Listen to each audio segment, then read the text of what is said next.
अनिरुद्ध और झनक करेंगे एक साथ डांस। झनक के आने वाले अपकमिंग ट्रैक के बारे में कुछ नई और इंटरेस्टिंग स्टोरी बताने वाले हैं।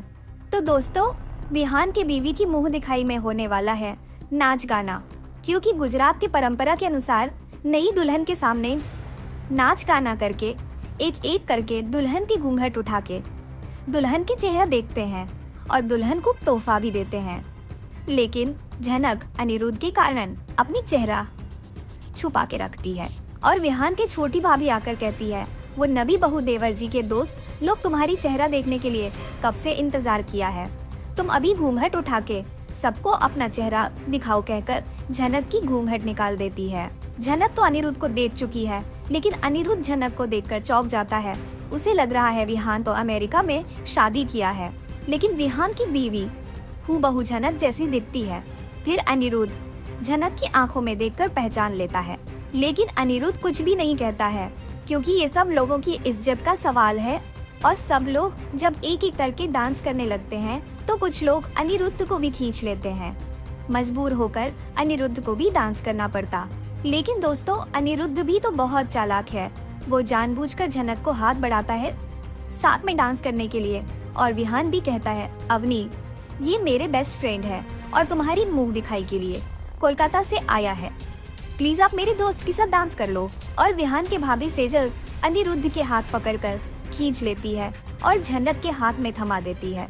अब तो झनक भी कुछ नहीं कर सकती, उसे अनिरुद्ध के साथ डांस करना ही पड़ेगा। दोनों एक साथ डांस कर रहे होते हैं तो एक दूसरे में खो जाते हैं। उन लोगों को कुछ भी याद नहीं, बस पुराने दिनों को याद करके मदहोश होकर डांस कर रहे हैं। दोनों के डांस देखकर सब लोग रुक जाते हैं। लेकिन दोस्तों, आप लोगों को तो पता है विहान की माँ कैसी है। वो कुछ काम के बहाने झनक को हाथ पकड़ के घर के अंदर ले जाती है। कहती है, तू तेरे लाज शर्म बेच खाई है क्या, इतने लोगों के सामने एक पराया मर्द के साथ नाच रही हो।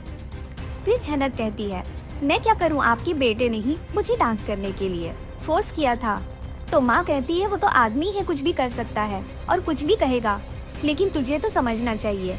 फिर झनक कहती है, सॉरी माँ, दोबारा गलती नहीं होगी। दूसरी तरफ अनिरुद्ध झनक को मिलने के लिए बेकरार है और झनक भी अनिरुद्ध से अकेले में मिलना चाहती है। सब लोग सो जाने के बाद रात को अकेले में मिलते हैं। झनक हाथ जोड़कर अनिरुद्ध से कहती है, प्लीज सर जी, आप मेरे बारे में किसी को भी बताएगा मत। तो अनिरुद्ध कहता है, झनक ऐसा क्या हुआ कि तुमको विहान की बीवी बनकर रहना पड़ रहा है। तो झनक कहती है, मुंबई में जो कुछ भी हुआ था, और भी कहती है उसके हाथ से एक आदमी की मौत हो गई है और इसलिए वो अपना पहचान छुपा के रखा है। अब अनिरुद्ध क्या करेगा, उसको समझ नहीं आता है।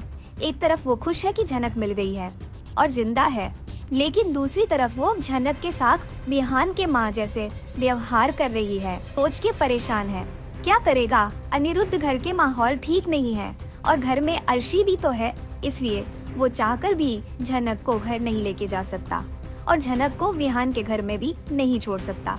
तो दोस्तों, आपको क्या लगता है अनिरुद्ध को क्या करना चाहिए, हमें कमेंट्स करके जरूर बताएं। और ऐसे ही नए अपडेट्स के लिए हमारे साथ बने रहें। और वीडियो अच्छा लगे तो इस वीडियो को जरूर लाइक और सब्सक्राइब करें। धन्यवाद।